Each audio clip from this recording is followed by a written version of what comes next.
Idli steamer இது. Idli steamer வந்து 10 அடுக்கு உள்ளது, 10 தட்டு உள்ளது. ஒரே நேரத்தில் 200 இட்லி யூஸ் பண்ணுற மாதிரினா. அடுப்பு தான், கேஸ் ஸ்டவ் அடுப்பு தான், பார்த்துக்கோங்க.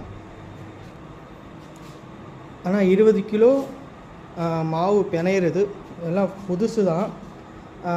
மைதா மாவு எல்லா மாவும் கலந்துக்கிறது 20 கிலோ. இது இன்னும் யூஸ் பண்ணாமல் அப்படியே வச்சுருக்கோம். கடை வந்து ஓப்பன் பண்ணனால எல்லாமே புதுசாக ஃப்ரெஷ்ஷு தான்.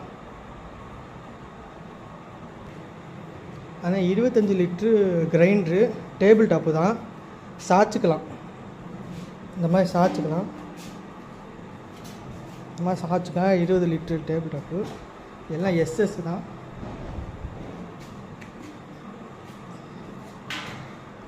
டபுள் கல், 2 கல் உள்ளது. 25 லிட்ரு ஃப்ரெஷ்ஷு தான். இது புதுசு தான். இது சப்பாத்தி மிஷினு. இது வந்து 1 மணி நேரத்துக்கு 600 சப்பாத்தி வரும். எல்லாமே புதுசு தான். இதெல்லாம் எல்லாமே ஸ்டாண்டு எல்லாமே இன்க்ளூடிங்காக வந்துடும். இது 5 லிட்ரு மிக்ஸி, பெரிய மிக்ஸி, இந்த கல்யாண இதுக்கெல்லாம் அடிக்கிறது. இது எல்லாமே இன்க்ளூடிங் எல்லாமே வந்துடும். 5 லிட்ரு மிக்ஸி ஒரே நேரத்தில் 5 கிலோ 4 கிலோ போட்டு அரைச்சிக்கலாம். இது வந்து இடியாப்ப மிஷின்னா 1 மணி நேரத்தில் 600 இடியாப்பம் போடும், சுத்தம். அதை வேணால் நான் அப்புறமேட்டு மேக் பண்ண காமிக்கிறேன்.